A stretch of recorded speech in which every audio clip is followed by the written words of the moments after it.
A new year, more craziness from Ukraine. Let's talk about it in today's video.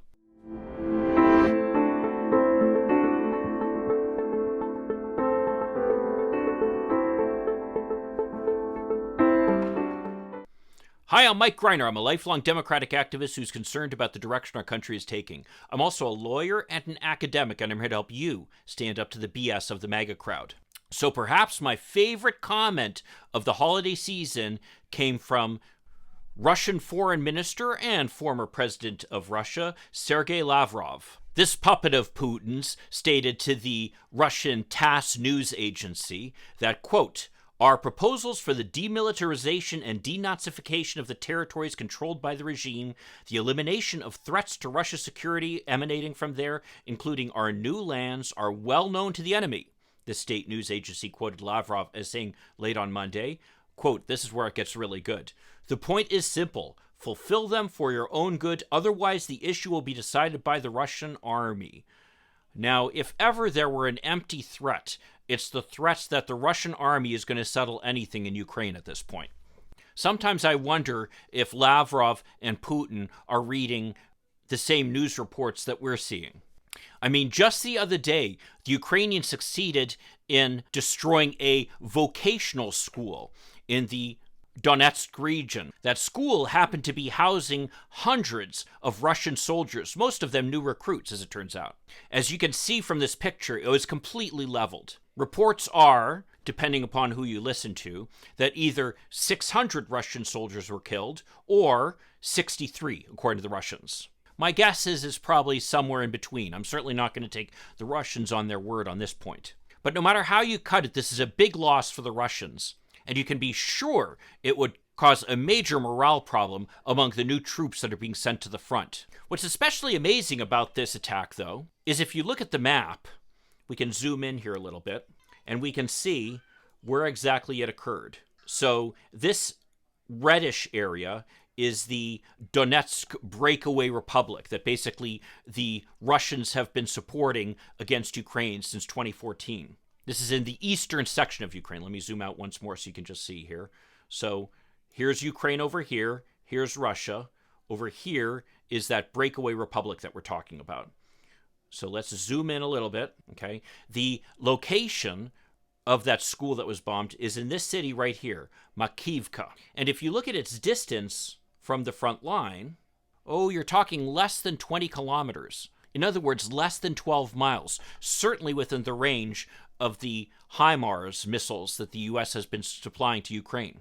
This is just one more example of what a terrible tragedy and what a crime this war has been. Not just for the Ukrainians, but for the Russians as well. Most of these troops were ill-prepared for what they were being sent into, and rather than being housed in a secure facility, well protected from missile attack, they're put into this facility essentially as sitting ducks. Here's one area where the pro-war Russians and I actually agree, which is that the irresponsible behavior of the Russian leadership in how they've been treating these new recruits is really an outrage. But it just points out once again what a terrible crime and what a terrible tragedy this entire war is. Now, in terms of next steps for the Ukrainians, there are a couple of different options. One option is that they attack in the south. Of course, down here we can see Crimea, which was annexed by the Russians back in 2014. This area over here, this is the Kherson Oblast, which was recently retaken by the Ukrainians in a counteroffensive. But you can see right here, you've got the Dnieper River, which is wide and hard to cross. Part of the reason that the Ukrainians were so successful in forcing the Russians out of here, because essentially all they had to do was destroy the bridges and wait for the Russians who were stuck there to starve. It's going to be a whole different thing to get to the other side here. So where the Ukrainians will probably have to go is from up here, the Zaporizhia Oblast. Up here you don't have the kind of natural barrier that you do down in the Kherson region. And certainly I know that the Ukrainians would love to be able to push down to the city of Melitopol here. In so doing, they would essentially cut off the Russian land bridge that goes from Russia to Crimea.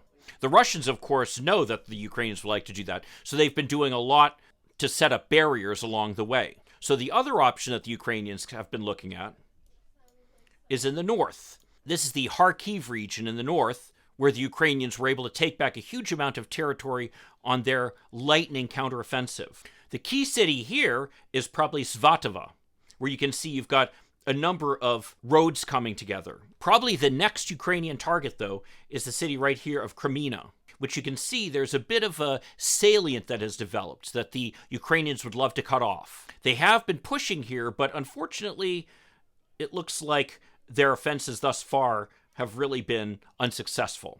Will they be able to push in and take this city, thereby cutting off this road here? It's certainly possible. But again, the Russians have been fighting like crazy there.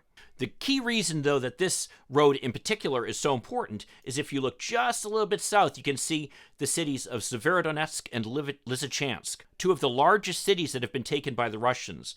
And Severodonetsk in particular, that the Russians, including the Wagner Group, fought for almost 2 months to take, incurring huge casualties.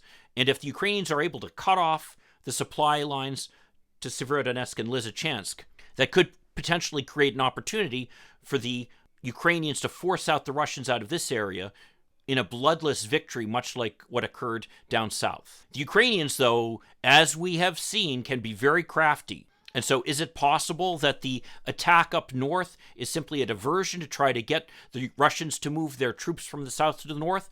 It's certainly possible. One thing is certain, after we saw the inspiring speech by Ukrainian President Volodymyr Zelensky to Congress, it's clear that the Ukrainians are not giving up. And of course, President Biden has made it clear that the United States is going to be backing them as long as it takes. Well, if you want to see more about the craziness that's going on in Ukraine, check out this analysis I did over here of Vladimir Putin's crazy, unhinged speech. I'll see you then. In the meantime, let's hope for continued progress. Thank you.